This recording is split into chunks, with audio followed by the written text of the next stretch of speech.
just very briefly describing what we do with one when we find it.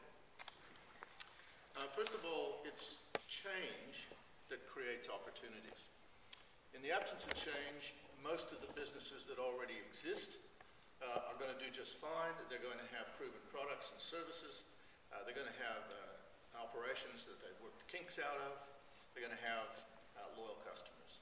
So what we're really looking for is disruptive change, because it's disruptive change that causes opportunities to emerge. It actually causes confusion, and it causes disruption, and it creates gaps in the market, and that's where our opportunities come from. The interesting thing about change and people who are looking for business opportunities is that the newcomers, the new players, tend to be more flexible, and they tend to be more adaptive, and therefore they tend to be more successful in adapting to these changes than the existing businesses. So what kind of changes am I talking about? Well, there's a few, and I'm going to just sort of list them for you. The first one is demographic changes, changes in the nature of the population of a particular market area. So let's just call it Hobart for the moment. Populations change in terms of size. They change in terms of the distribution of age. They change in terms of where people are located geographically.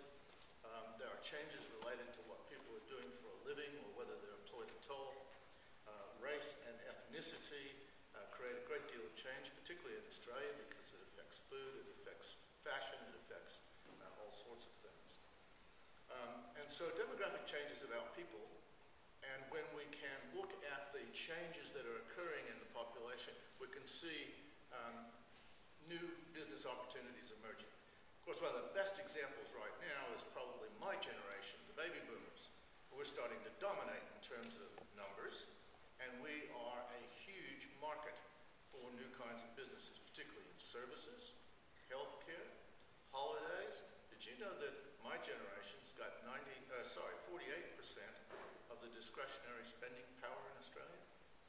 And we don't have a lot to spend it on anymore because most of our obligations are gone. So it's either healthcare or entertainment. Lifestyle trends. These are very obvious changes that we could see just by watching television. The whole advent of consumerism has created changes that have resulted in new business opportunities.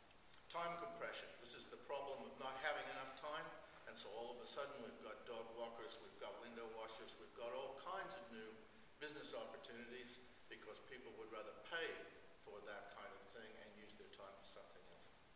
Physical fitness, healthy living. Think of the bottled water industry that came out of lifestyle and healthy living, and now we've got vintage bottled water, we've got water spas, we've got water recipes, we've got provenance related to water. Here's some more change that creates opportunities. Social trends, changes in our values, changes in our norms of behavior, changes in our environmental awareness, the role of women in the economy, migration, particularly in this country. These things have all caused change that has resulted in business opportunities. Technology, I think, is probably self-explanatory. Internet, blogs, podcasting, YouTube, and on and on and on. These things have not only created new business opportunities in terms of new products and services, but they've created whole new ways of actually delivering the goods. And then we've got the political and the regulatory trends. We've got change in industrial relations, changes in the welfare system.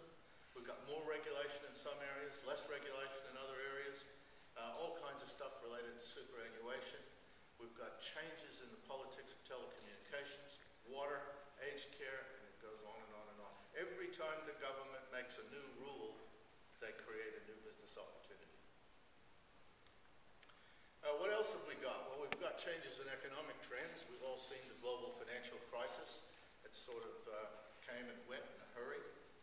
We've got changes in consumer confidence, and that's a big driver of changes in business opportunities. And then we've got all kinds of other economic trends, wages, inflation, interest rates, building, all kinds of stuff. And we've got plenty of ways of finding out where the trends are and how they're changing. And you can find most of them on the internet, either through the Australian Bureau of Statistics, which is mostly demographic and economic. Springwise, absolutely fantastic website for reporting changes and trends. They've got something like 8,000 spotters around the world that are reporting back to this website saying, hey, this has changed, that's changed. These are becoming popular.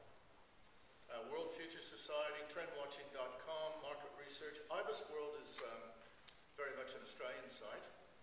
Some of the stuff is free, not all of it, because obviously this kind of intelligence has monetary value. And then there's the Institute for the Future, and there's a whole bunch of other stuff that you can find really easy on the net. Business opportunities come in more than one flavor. There's really easy ones, there's sort of middle-of-the-road ones, and then there's really hard ones. And of course, the easy ones have the lowest returns, and the really hard ones, if they work, have the highest returns. So I thought I'd just paint you a little picture about different kinds of business opportunities. On the left-hand side, we're mostly interested in whether we're going to go out there and try to recognize an opportunity and take advantage of it, exploit it, or whether we're going to actually go out and try to create an opportunity. That is, create a new market, create a new idea. Along the top, we've got contested markets and uncontested markets, and all that means is, if they're already contested, there's already somebody in there bidding for the customer's dollars in this particular space. And if it's an uncontested market, there isn't.